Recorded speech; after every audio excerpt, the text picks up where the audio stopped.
What's happening, everybody? Welcome into a brand new episode of Fighting Words, a postseason edition of Fighting Words, a eulogy season episode of Fighting Words. Anthony, I don't know that I'm surprised that we are doing this after the Phillies were bounced in 4 games. I guess not. I picked it. You picked it. But it's disappointing nonetheless. And, we've had a few days here to let things breathe since the end of the season. The Phillies going down on Thursday.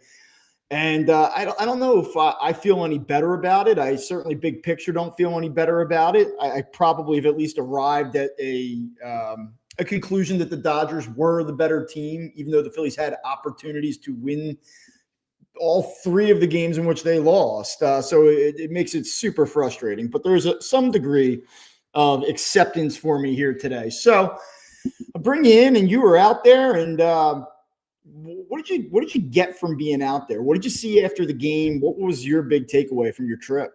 Well, my first thing, Bob, is that I'm glad that you've reached a level of acceptance with this, because we all knew that, I was flying back on Friday and we had the weekend. It was going to be tough to figure out when we were going to do this episode. And I texted you after the game and said, hey, when do you want to record? And you said, March 1st, 2026. Yeah. So I could tell by in the moment you were not happy about the way things were going. I never got as angry as I am capable of. I never really I never elevated to the degree of anger throughout this series. But Thursday night, it's just so disappointing when you get the efforts that you got from the starting pitcher, from Jesus Luzardo coming back and taking a bullpen day and pitching huge innings, and a couple other relievers getting the job done. And to lose the game the way that you did, to have it unravel on you the way that it did because of Ryan Kirkering doesn't know where to go with a baseball in a key spot, and then just piss poor, just absolutely piss poor at bats from the top of the lineup, just god awful at bats from the top of the lineup. And I guess, let's sift through it even a few days later. I don't know how much people want to, get into that exercise, but I think we got to talk about what we saw and what it means. Yeah. So there's no question that in my mind, they lose this series because they didn't hit. The pitching was, on the whole, I thought was fantastic. When you look at the numbers, believe it or not, the Phillies out everything the Dodgers. Every statistical category, they were better than the Dodgers in offensively. And the Phillies weren't good, but that's how good the Phillies pitching was that they limited the Dodgers to very little in the 4 games. So clearly, it was the fact that the Phillies didn't hit. But I like to think, looking at it right now, Bob, I'm going to try and foretell the future. And my foretelling of the future is, when we look back at this era, we're going to look at this series and say, yeah, that one wasn't so bad. I think we're going to look back at this era, and obviously we're going to say choking to the Diamondbacks was one of the worst losses ever in the history of man. Losing to the Mets really, really sucked. That was terrible. But losing to the Dodgers, even though you lost in one of the most improbable ways ever in the final game, the way you got walked off was unfathomable. I don't think we'll ever see it again. When we look back at it, we're going to sit there and go, they lost to a really, really good team. And the other team pitched as well, if not better than the Phillies did. And there were 1 or 2 little moments in these 3 losses that swung the series. Well, I think that when we look back on it, it's very likely that we're going to be looking back at a team. They lost to a team that I think is going to be back-to-back World Series champions. At this point, I would be stunned if the Dodgers did not win it all. And I know that the regular season record wasn't quite there. I know that they did not have the season that they expected to have. But you go back to March. The talk around the industry was that this might be the best team that we've seen in the last 30 years. Yeah. And when you look at it play out right now, do they have some holes? Yeah, they do, but they're a damn good team. And I think that they're by far the best team that was in this playoff field. I really don't think that there's a close second. When I still try to process what we watched, though, It's so frustrating because the Phillies' game plan from a pitching aspect was phenomenal in this series, and their bulk of the time and the vast majority of these pitchers, they were able to execute the game plan in a near flawless fashion. And I think that not only were they so damn good, but the thing that was really impressive about it was that they had to make pitch after pitch after pitch with absolutely no margin for error. It's not like, I mean, yes, I know in game 3 that they broke things open late, but for the most part, they had no wiggle room. Not only did they not have wiggle room in the scoreboard, but they knew coming into these games that this team probably wasn't going to hit.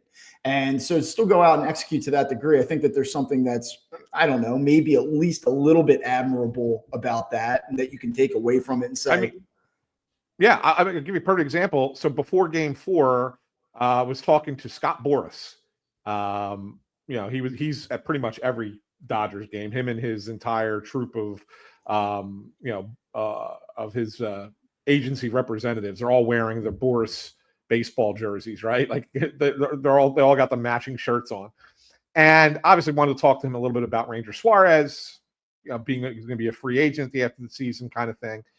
And he pointed it out. And he said, not just Ranger. He's talking about like all the Phillies pitching. He's like, there's some really good players in that lineup over there who are not hitting. He's talking about Ohtani and Betts and Freeman that were not hitting the ball against Phillies pitching. And, to be able to keep them off balance as well, I think you're right. You nailed it. I think that their pitching plan coming into this series, with the lone exception maybe to sit there and say, do you go a second time to David Robertson in game 1 or for a second inning?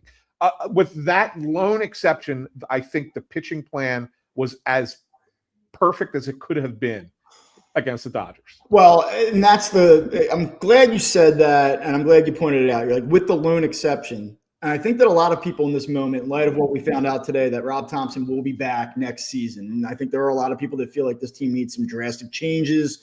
Obviously, they've made a decision at the higher management levels not to change the manager. And we'll talk about whether or not that's a smart move or it's deserved or not in a moment.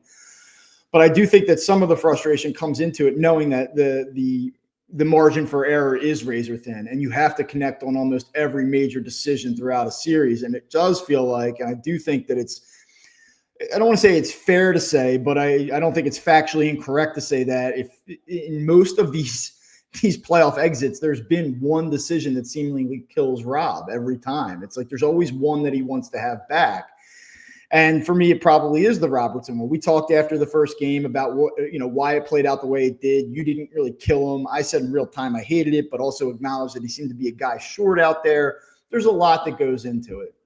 The bottom line, though, and the biggest takeaway for me is that these guys don't give the manager any margin for error. Like, they don't allow for a mistake. They require strategic perfection because of the mere fact that they don't hit in the playoffs. Like, this team does not hit in the playoffs now, dating back to Game 6 of the 2023 playoffs. I don't know what the numbers are. What are they, like 2-12 in their last 14 playoff games or something like that now? I don't know the exact count.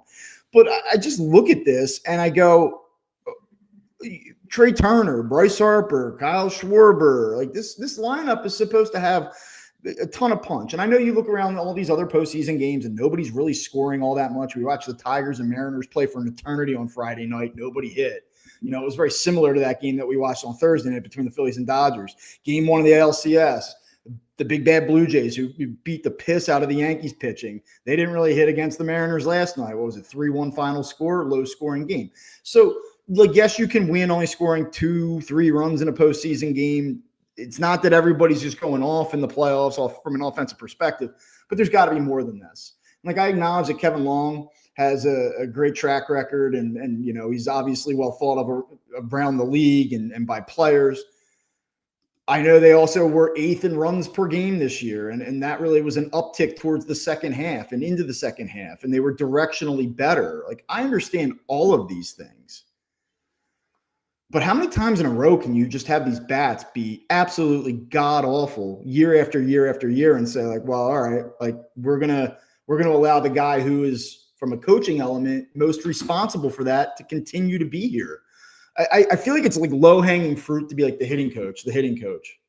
Guys got to go out and execute.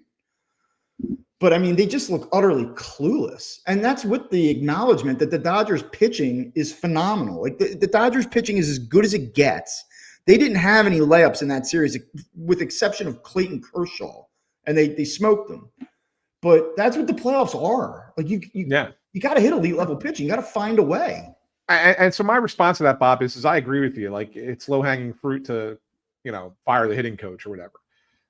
I think that is more, for teams that do that, I think you're looking at more of, this is not a cosmetic move to make the public happy. I look at that more as, this is a message to the players. Obviously, you can't get rid of 24 players, right, that screw up or whatever, right? It's always going to be the player's fault ultimately. But this is more of a message to them. Like, you didn't do your job, and this guy had to lose his job because of it. Yeah. And they're all really close to him. And so maybe that, for the guys who are going to be back next year, and let's be honest, there's a good number of guys that are going to be back next year. It's not going to be everybody, but a good number of players are going to be back. Those players who really, really like Kevin Long, assuming he gets let go, we don't know this yet, right? I mean, there's a thought that they announced, Rob is coming back, but there is no decisions have been made yet on the rest of the coaching staff. If you assume that that's a change that you make, that's a message to the players directly, that you just lost your friend, the guy you respect, the guy you like, you just lost him his job. Now, how do you feel? Yeah. Now will you change your routine? Now will you do what we've asked you to do? Now can you, whatever. I mean, because keep in mind, like, I'll give you an example. Trey Turner, we had this conversation. He had that, conversation with Rob at the beginning of last season. He had that story that I wrote where we talked about, they wanted him to make a change. They wanted him to, get on base more, high on base, steal bases, score 100 runs. And that's all that they wanted you to do. I checked in with him at the end of the season. Like, so we had that conversation back in May. I checked in with him at the end of the season. He had won the batting title, right? He fell 6 steals shy and 6 runs shy of reaching those, 40 steal 100 run goal, but he missed a month, right? So he would have hit those numbers easily, right? And I checked in with him, like, do you feel like this was, successful? And he said no. And he said no because he felt like he could do more. He felt like he could be more of a 25 home run hitter, which he only hit, 12 home runs or 13, whatever it was. Like, he felt like there was more that he could do, even though he was doing what they were asking him to do. But he bought into it. Not everybody there did. That's the problem. And so, like, it makes you wonder if a different voice and a different message. Well, I'll say this for Trey. I felt the same. I felt that he could do more, and I know that he had a nice game in game 3, but the rest of the series was generally invisible. And whether or not that had anything to do with his layoff, I don't know. The thing that was different about this series, though, yes, you're right. Not everybody bought into the tweaks and the way that they wanted some of the offensive plate approaches to evolve.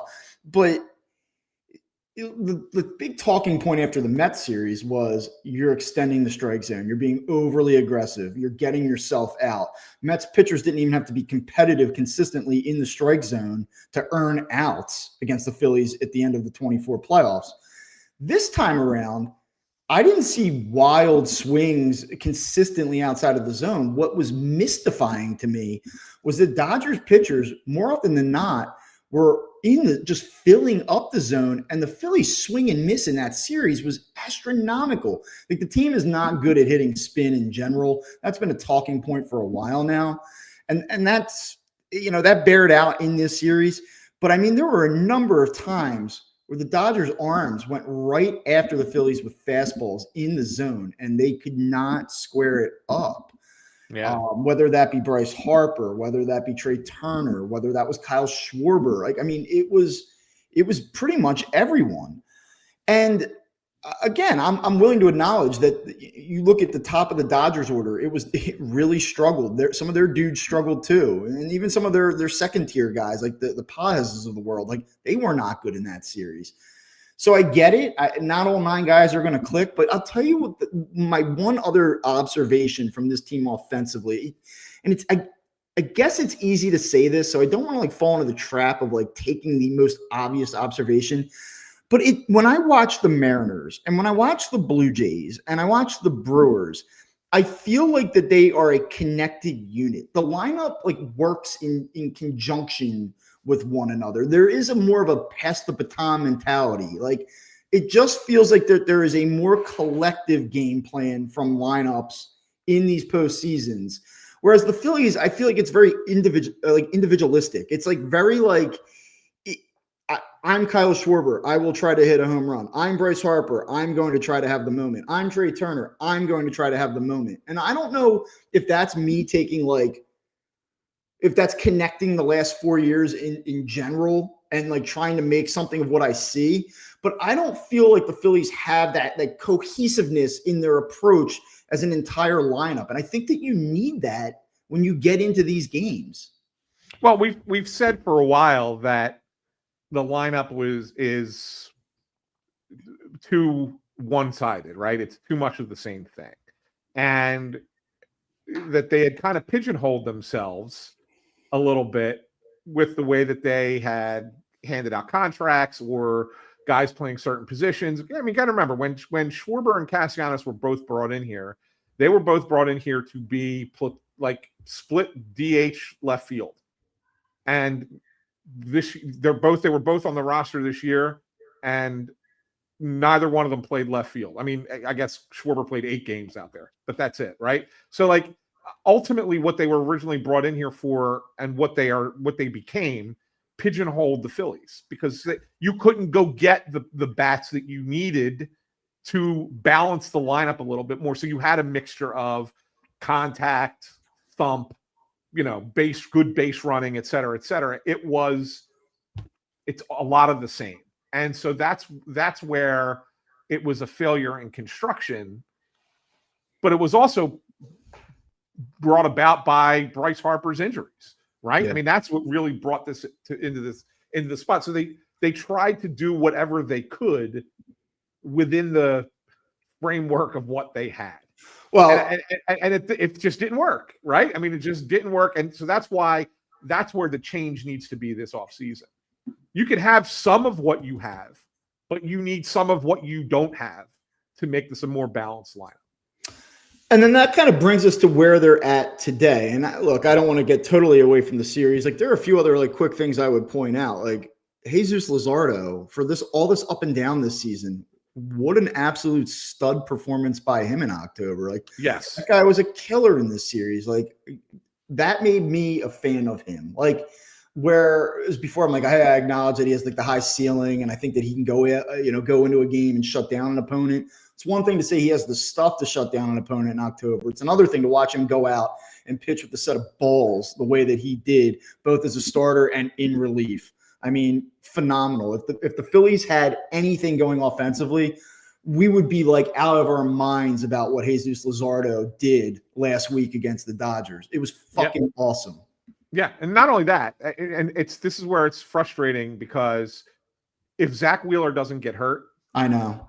Just think about what that bullpen looks like. I know. And I think I pointed that out to you on Friday when we last talked. I said the thing that I just totally got wrong was – or I'm sorry, not Friday. When we talked, I guess it was in the middle of the week last week. Yeah. The thing that I got wrong was that Zach Wheeler's injury was so much more significant than I had given it credit for. And obviously I was never dismissing the fact that not having Zach Wheeler wouldn't be problematic.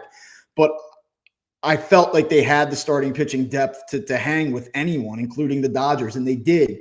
The problem was that injury takes Luzardo out of the bullpen equation earlier in the series. He probably could have come in and pitched in a game one, or maybe Suarez is purely a reliever at that point and you use him multiple times. Like that injury depleted the ability to have the flexibility you needed.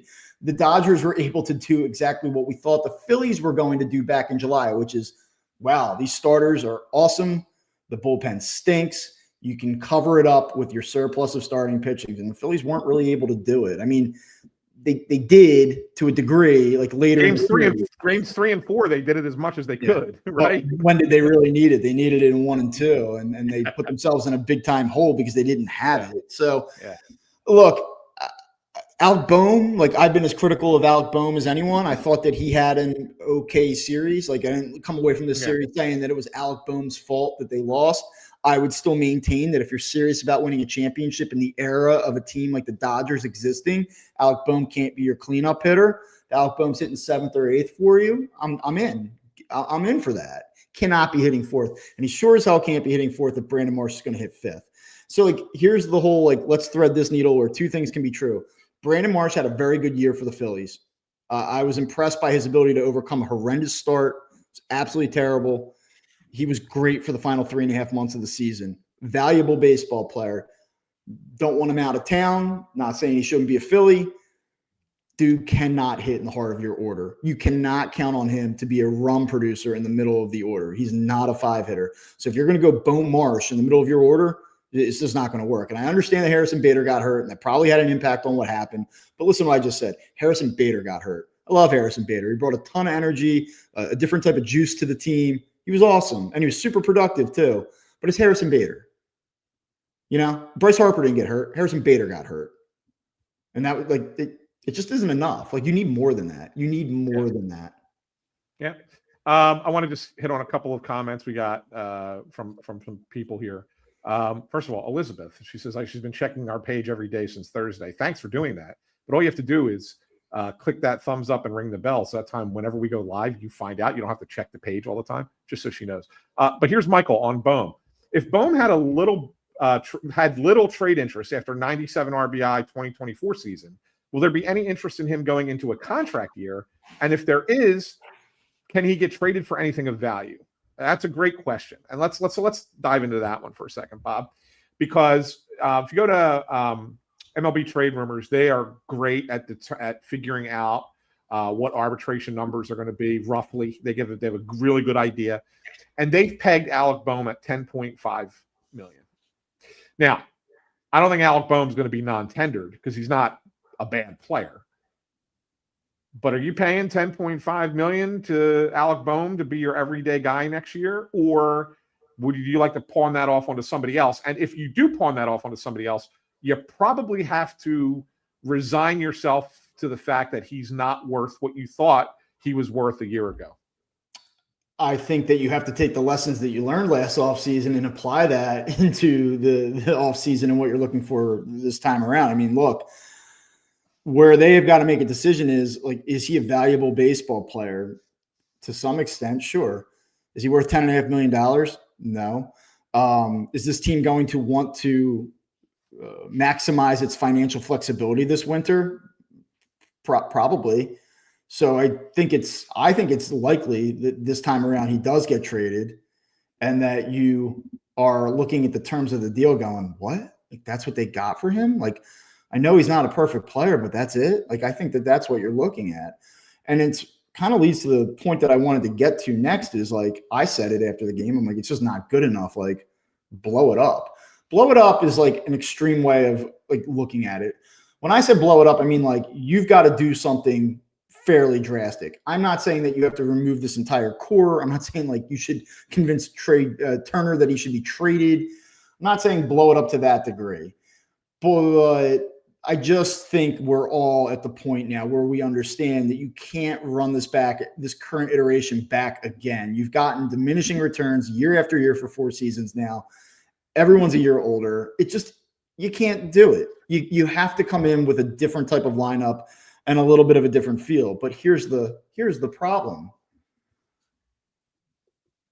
Kyle Schwarber, he's like your primary power source. What do you have, 55 home runs? I mean, like, 56 home runs. He's the power source on a team that too often this season lacked power. Like, I know that they got to, like, whatever, 6, 7 guys with double-digit home runs. Like, whoop-de-doo. Like, this team was not – you want a lineup that an opposing pitcher shows up and says, like, damn, this is going to be a long night for me. And again, it's not a bad offense, but this isn't a scary offense. This is not a scary offense. This was not a scary lineup this season. It just wasn't. So you want to get rid of Kyle Schwarber?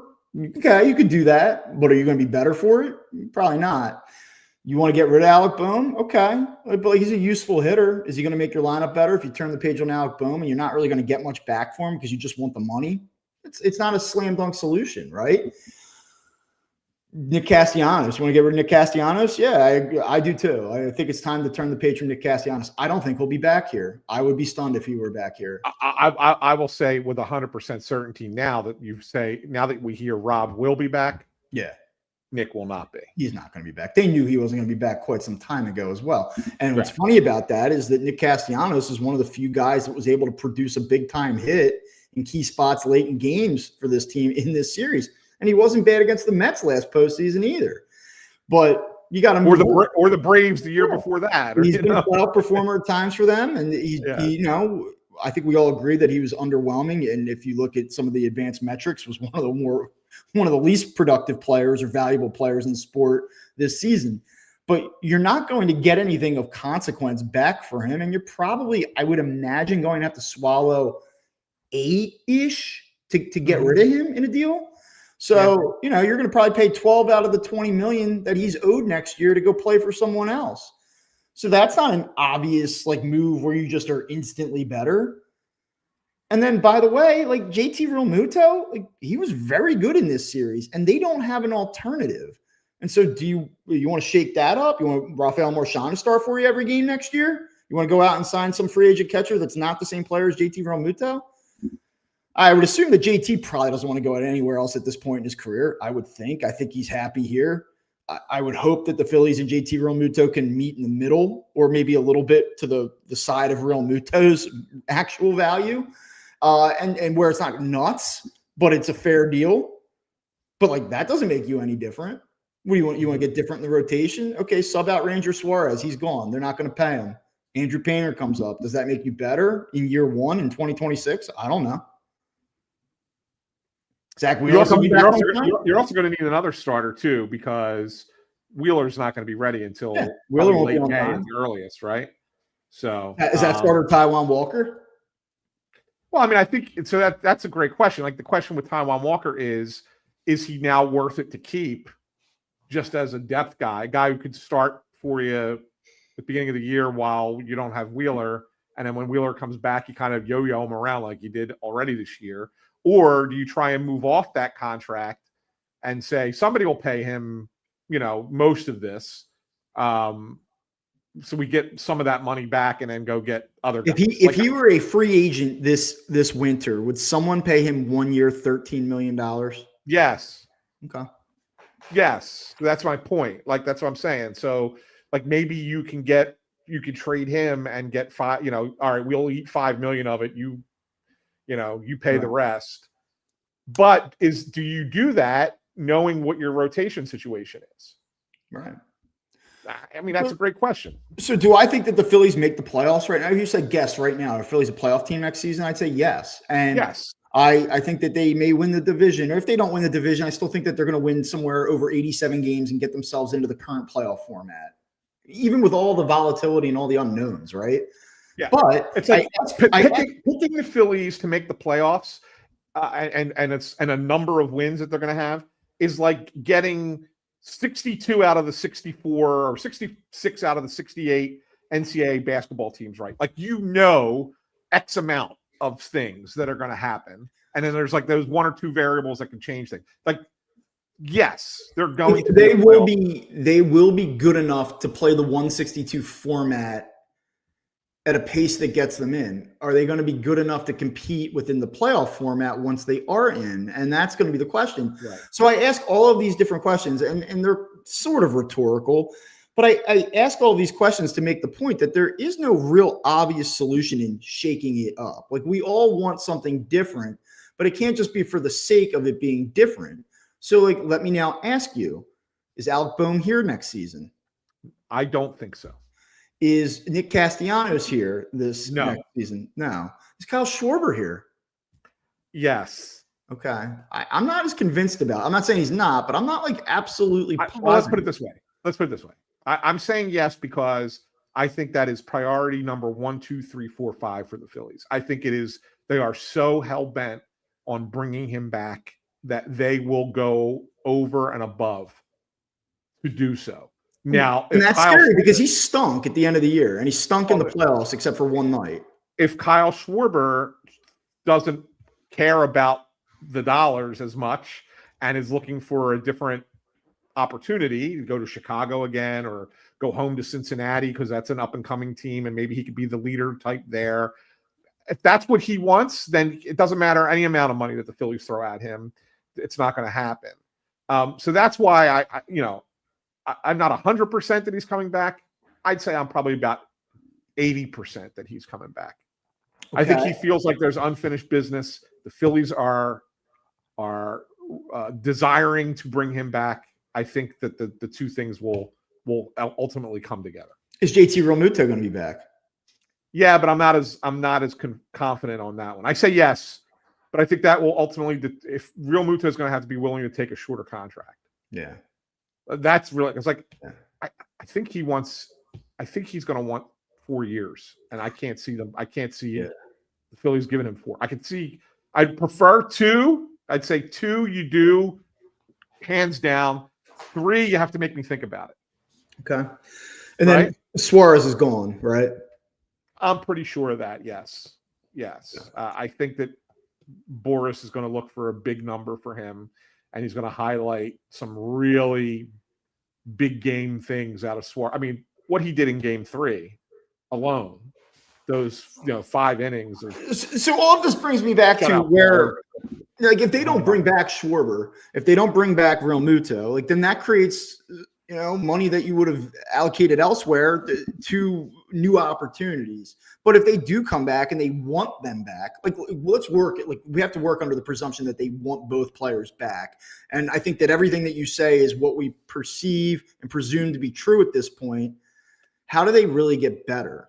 Like, where do you see this getting better? And I want to bring up something that Ruben Amaro had said on WIP over the weekend, and you probably saw it. It was online. A lot of people reacted to it. And he said, it would not surprise me if the Phillies moved off of one of their big contracts this offseason. And, the obvious thought is that would include Castellanos' contract, but that almost feels like a given at this point. So was Ruben just kind of drumming up the social media interest, or is he alluding to something else? I don't know what he's alluding to, because I'll tell you right now, there's no way Trey Turner or Bryce Harper go anywhere. And they're the big contracts, right? I mean, they're the big contract. They're not going to trade. They're not going to dump off the starting pitching.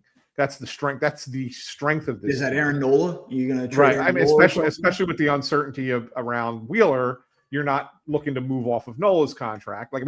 So I think he's suggesting Trey Turner. If you want my honest opinion, that's what I think he's suggesting. I don't see any way that happens. I just don't.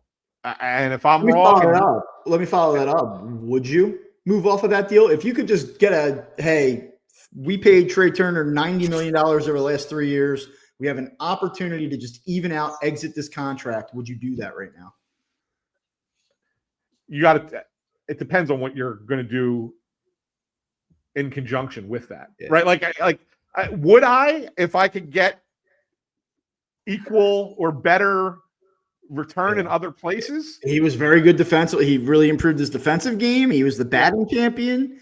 Like, if you're going to do this, like, I will say, because I agree with you. I think that what Ruben Amaro, and I don't know, but I think what he was alluding to was Trey Turner as well. I do not know that to be true, though. This is it. Like, if you're going to get out of this deal, this is the year to do it. Like, this will probably be this might be your last chance to do it. Yeah. I mean, that would be the only. But I don't know I don't think it's going to happen. Like, where does it put it better? Let me throw it to you, Bob. Let me throw it to you. Like, what would you have to get back for Trey Turner to move that contract? And like, what is another team is going to take that deal with all that money left on the table, right, for another 8 years? Like, what are you getting back for Trey Turner? Like, that has to be part of the conversation. Yeah. And then even if the return is maybe slightly below what you would want, are you then replacing through free agency? Are you getting Kyle Tucker and Alex Bregman? Well, right? You have to do this stuff. Like, all this stuff is tethered together because, like, by the way, if you move on and say Kyle Schwarber does want to go be a Red, or say JT Realmuto is hell-bent about getting that 4th year, and then you're exploring opportunities with Trey Turner. Well, what's the first baseman going to think about all that? Yeah. And I know you don't make deals to pacify the first baseman, but, like, I don't know. That doesn't seem like it would really jive well with what Bryce Harper would want. We all know he's the assistant GM. I mean, right? I mean, that's not a big surprise. So I think where I'm at, though, is like, okay, like there's the obvious things that they can or they may elect to do or not do, whatever. So then how do they get better? Like what are they going to do? Are they going to say like let's shop Brandon Marsh and that's going to make our team different? Are they going to No, what do we I do do think here? I do think the entirety of the outfield will be different, starters wise. I think Brandon Marsh has a chance to stick as a platoon guy. So here's what I think it ultimately is. I think Justin Crawford is obviously a starter in the outfield next year. Whether it's in left or center remains to be seen. I tend to think it's going to be left field. I don't think that they feel like he's a major league center fielder defensively, but I think he's going to be a left fielder just like his dad was.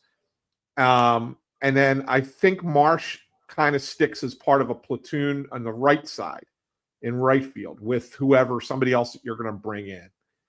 And then they need to sign a center fielder. But I think that you're going to look at a whole new look to the outfield. What are the chances that Harrison Bader is that guy?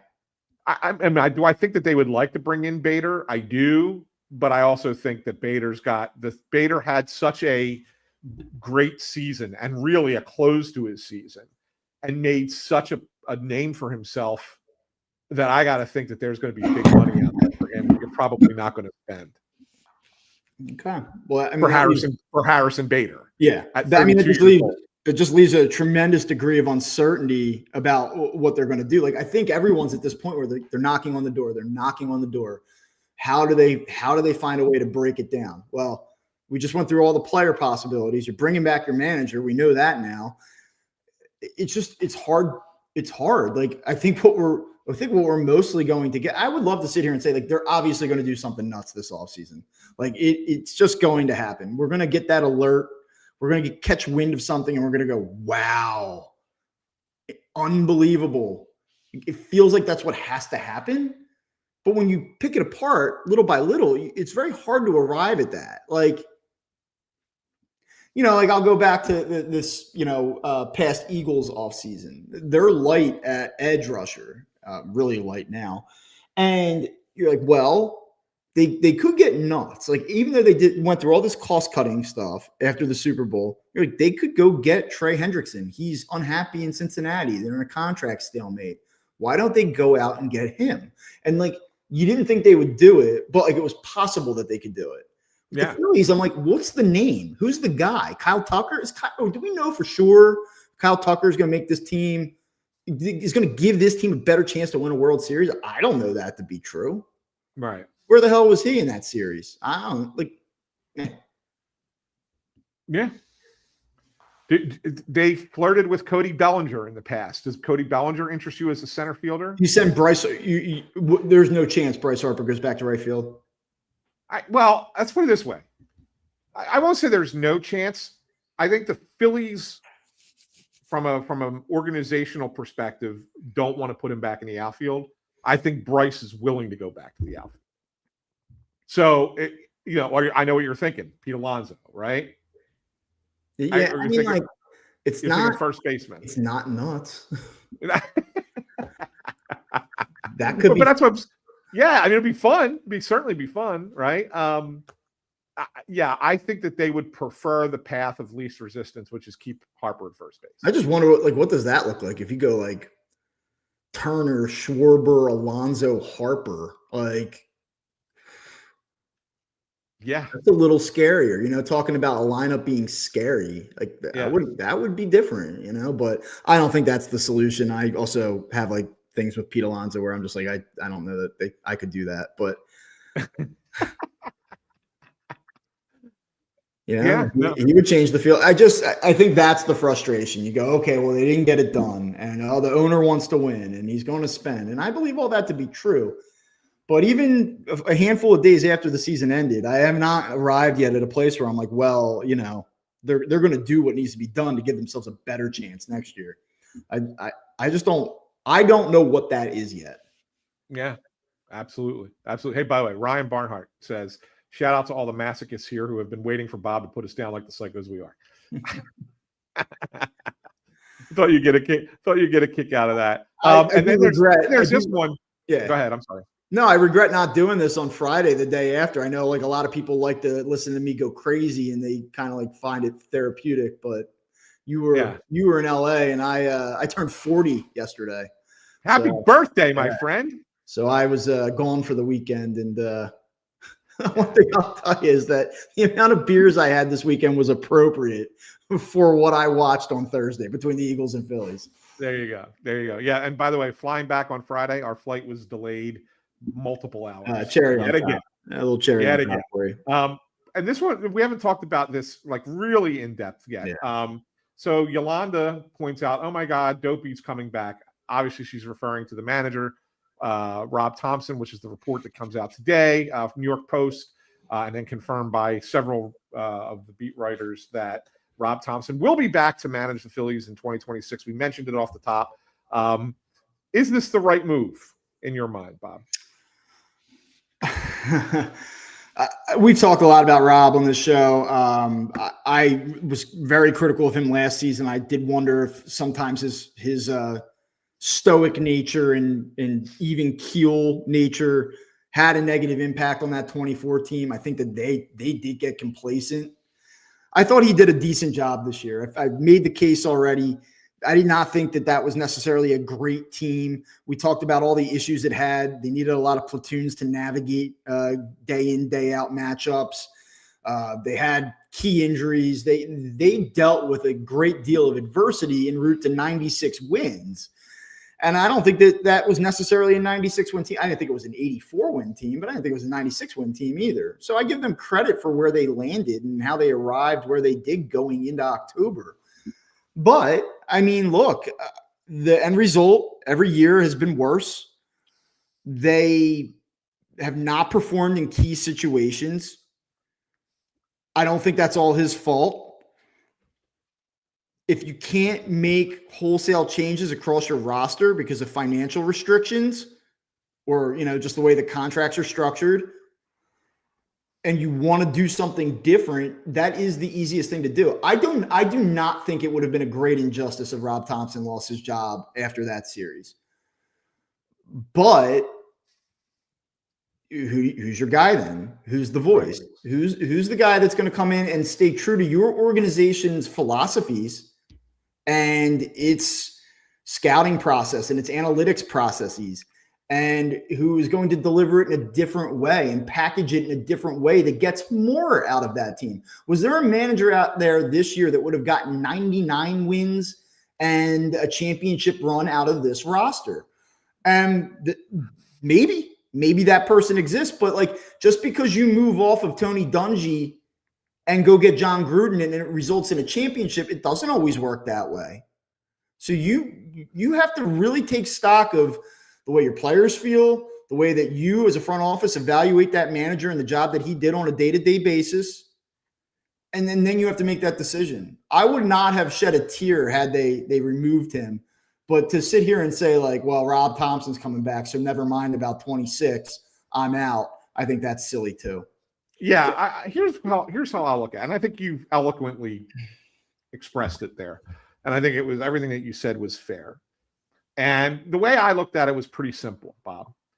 If the Phillies were not going to make changes to the roster, many changes, if they were going to continue to do what they've been doing and make changes along the margins and not, to the core of this team and really kind of give it a facelift, then I would have said Rob should not be back, because you cannot run it back for a fifth straight year with the same group. I know Trey Turner was added 23. That was a big change from 22, but otherwise it's been the same group since 22. But if you've made the decision internally that we're going to make some changes with this roster and it's going to look a lot different next year, yeah, there's going to be some guys the same, but there's going to be a lot of different than what we've had in the past, then I think Rob deserves just another year to manage this team, because he does represent the culture that the organization wants. He does keep them being a championship contender year after year, right? And yes, there are times when there are good managers who aren't great managers who can get you so far but can't get you over the hump. And maybe Rob is ultimately that, just a good manager, not a great manager. But when you are in kind of a season of I don't want to call it a retool, but kind of a transitional season like you're going into here, doing both, changing the lineup and the manager, to me is a recipe for disaster because it could go wildly wrong in so many different ways. You want as much continuity as possible. So I'd say if you're going to make the changes in the roster, then keeping Rob is fine. Now, if we're having this conversation March 1st, 2026, like you've predicted, we're going to have a show that day. And this roster is basically the same with very few cosmetic changes, and Rob's still the manager, then I will sit there on March 1st, 2026 and say, Phillies did something wrong here. Yeah. Phillies did something wrong here. And that's the thing. You go back to last season and it's, well, obviously they're going to need to get a right-handed bat for the outfield. They need to get the right fit. And they didn't do that. We assumed that they would do that. We assumed certain things about their offseason last year. And instead they went out and they traded for a very good starting pitcher. And that's where they made themselves stronger and it helped them win games in the regular season. But ultimately they were a bat short. And ultimately, they did not replace Estevez and Hoffman adequately in that bullpen. Like they were short. You go back to our shows, don't do this to yourself, but if you go back and listen to the shows in February, March, when we first start talking about this team, we're like, this bullpen stinks. And that was like, I don't know that we said it that bluntly, but we're like, aren't they like two arms short out there? And lo and behold, that's exactly what happened. There are certain assumptions, and I almost give them the benefit of the doubt. I'm not giving them the benefit of the doubt this winter. I cannot sit here in good faith and tell you as a listener, look, I know you're really disappointed about what happened against the Dodgers, but the Phillies really want to win a World Series, and they're going to do everything that they need to do this offseason so that on paper, going in next March, you're going to feel like they're in a better place than they were when the season ended a year ago. I don't know that that's true. I think they'd like it to be true, but they have a lot of work to do, and it's going to require some creative solutions. It's not just going to be like, well, the shiniest object in the aisle, let me go grab it and put it in the shopping cart and leave. It's not going to be that simple this time. It's not going to be like, let's go sign Trey Turner. It's going to require some balls. It's going to require some creativity. They might have to gamble a little bit. They might have to sign a couple players that you're like, I guess. It's not going to be obvious. One thing that tying back to the way that the series against the Dodgers ended and a question that a lot of people have asked me on my Twitter feed, which blew up because it was my video that everybody got to see, over 2 million views of the Ryan Kerkering interview after the game in LA.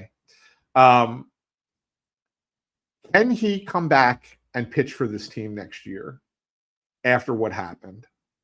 Or is it a situation where it's like, this is Mitch Williams 93 all over again? He can pitch in the league again, just can't pitch here. Yeah, I mean, I tweeted immediately after the game, I'm not sure that guy can throw a pitch for this team ever again. A few days later, can he? I guess. I mean, they could go to him and say, hey, do you want to be here still? We could do you a favor and get you out of here if you want to start new. And he could say, yeah, I think I'd be better off elsewhere. I think he can. I don't think so. Do I think he's going to be here? If I had to guess, I personally say no. Maybe I'm still stuck in the moment, or that's too fanish of me to kind of say that that's what I think is going to happen. But could I ever trust him again? Let's say he goes out and has a great year, because he's still young. He's still very young, and he has good stuff, and we've seen what he can be for spurts. But after the season that he had and the way that it finished, where he simply blanked in a key moment, I just don't know that I could ever trust him again. If I were Rob Thomson, I don't know that I could ever trust him again in that type of spot. And so for that reason, I would look to try to move off of him. I'm not just going to give him away, though. I mean, the guy's got some value. I know people probably don't feel that way, but he does.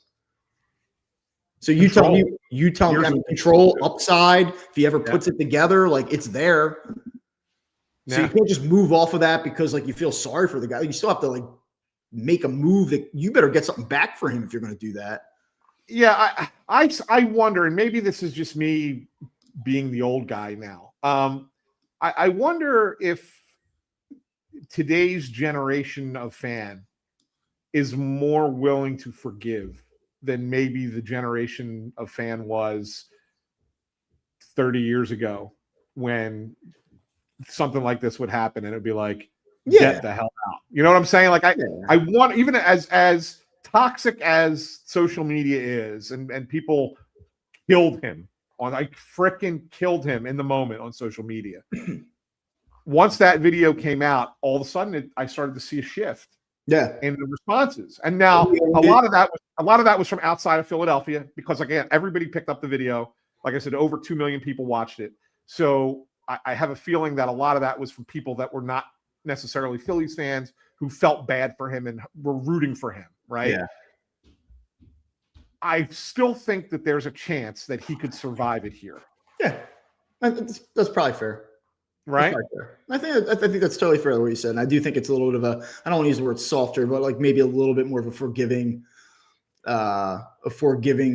environment than it was back in the day. I will let you know that I'm getting some looks through the office window here. I got to get this done. So it's time. It's time to wrap. Well, I got to leave myself. I got to go down to home opener for the Flyers. Very exciting. Tonight.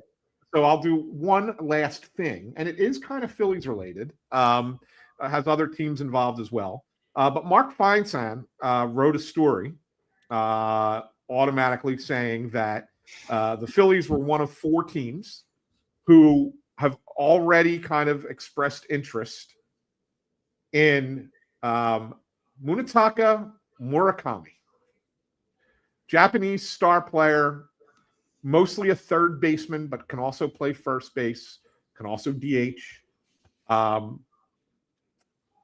What are your thoughts? Do you go this route, Bob? Do you go, if you're going to replace something on your roster, whether it be an Alec Boehm, whether it be Kyle Schwarber, whether it's moving Harper back to the outfield and making this guy a first baseman, whatever the case might be, if you're going to make a significant change to your core group, are you doing it with a guy who's never played in the majors before? Well, that would be creative. I say you got to do something that takes a little bit of, a little courage, a little bit of resourcefulness, not the obvious thing. This would be it. Now, the thing is, you've been interested in these players for years now, and credit to the Phillies, they're actually making themselves like a viable, if maybe they're just there to drive up the price at this point for some of these players, some of these agents, but they're at least in the conversation. And I think that the thought is around the sport that they are becoming more of a viable suitor for these players. So I like that they're swimming in these waters. I like that they're exploring these avenues. Can I sit here with a straight face and tell you, like, yeah, I love it? Like, I've never seen the guy play, but do I like the idea of it? I do. Yeah. It's interesting because, well, first of all, the one thing I want to point out, a lot of swing and miss. Guy does hit 30 homers a year, but a lot of swing and miss. There's a lot of strikeouts there. But Nikon Sports, which is a Japanese media outlet, reported that the Yankees, Mets, Phillies, and Mariners, not the Dodgers, interestingly enough, but the Yankees, Mets, Phillies, and Mariners would be the 4 teams that would be at the top of the list to potentially bring in Munetaka Murakami. Let's go. Let's do it. All right. Well, you enjoy the Flyers tonight. Yeah, I will. Hey, thanks to everyone for tuning in. Just so you guys know, we do have end of season press conference Thursday with Dave Dombrowski and Rob Thomson. Now that we know he's going to be back next year, they will speak Thursday afternoon. So Bob and I will probably do another one after that, and then we'll play it by ear in the off season as things progress. I expect to be going down to the winter meetings this year in Florida in December. So we'll probably have a report from down there as well. So we're certainly not going to be doing it twice a week going forward, but we'll probably try and do another one this week. And then we'll try to stick on to it, maybe a weekly or every other week kind of schedule until spring training starts. As you guys know, we're always a little bit all over the place with that. But thanks for tuning in to this episode of Fighting Words. Don't forget to subscribe on Apple Podcasts, Spotify, Amazon Music, Pandora, wherever you get your podcast. Best place right here on YouTube. And that's for you, Elizabeth, so you know, and everyone like you. You click the thumbs up, ring the bell. As soon as Bob and I go live, you get an alert on your device. You know we're talking Phillies baseball, and you don't have to miss a show. For those of you in the podcast feed, it's www.youtube.com/@Fighting Words. For Bob Wankel, I'm Anthony Sanfilippo saying thanks for tuning in, and we will see you later this week.